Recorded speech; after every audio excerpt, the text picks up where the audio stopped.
দেখতে পারলাম যে মার্জিন অনেক ছোট এবং একটা পাশ বড় ছোটও আছে, উইন্ড আছে।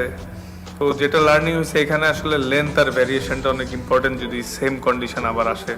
ভারত বাংলাদেশের ম্যাচ মানে সীমানার এপার ওপারে কাঁটাতারের লড়াই।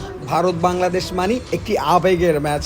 ভারত বাংলাদেশ মানে চিরপ্রতিদ্বন্দ্বীর সাথে বুক উঁচিয়ে লড়াই করা। কেননা এখন অবধি আইসিসির সকল ইভেন্ট থেকে শুরু করে দ্বিপাক্ষিক সিরিজে বাংলাদেশের প্রতিনিধিরা ভারতের সাথে বুক উঁচিয়ে লড়াই করে গেছেন। কেননা ভারত বাংলাদেশের খেলা মানে এখন চিরপ্রতিদ্বন্দ্বীর আবাস মেলে। এতদিন ভারত পাকিস্তানের খেলা মানে ছিল এক বাড়তি রোমাঞ্চ। এশিয়ার আর এক পরাশক্তি ভারতের সাথে বাংলাদেশের খেলা মানে এখন বর্ডারের এপার থেকে ওপারের লড়াই। তাই ভারত বাংলাদেশের ম্যাচ নিয়ে উচ্ছ্বাসিত সাধারণ জনগণ। ভারত বাংলাদেশের ম্যাচে কোনো রকমের ছাড় দিতে নারাজ দর্শক মনে। এখন অবধি টি-20 বিশ্বকাপে কখনো ভারতকে হারাতে পারেনি বাংলাদেশ।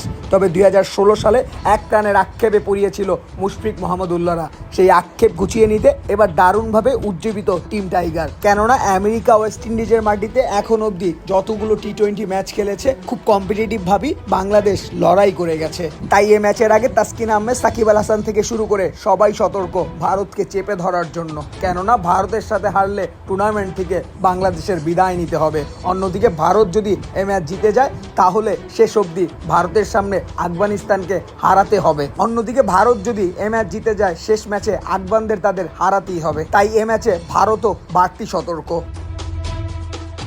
প্রতিপক্ষ টিম ইন্ডিয়া থেকে যোজন যোজন পিছিয়ে থাকলেও বিরাট কোহলি, রোহিত শর্মারা বাংলাদেশকে সবসময় ভয় পেয়েই চলে। তবে এই ম্যাচে অধিনায়ক শান্ত বলেছেন বুক উঁচিয়ে লড়াই করবে লাল সবুজের প্রতিনিধিরা। খেলার মাঠে 22 গজে যে ভালো খেলবে তারাই জিতবে। আর বাংলাদেশকে নিয়ে বাড়তি উচ্ছ্বাসিত সাধারণ জনগণ। কেননা এর আগে ভারত বাংলাদেশের যতগুলো খেলা হয়েছে শেষ বল অবধি রেজাল্ট হয়নি। তবে আজ দেখা যাক বাংলার দামাল ছেলেরা টিম ইন্ডিয়াকে কিভাবে কুপকাত করতে পারে, নাকি টুর্নামেন্ট থেকে বিদায় নিতে হয়। শাওন খান, BD24 স্পোর্টস টাইম।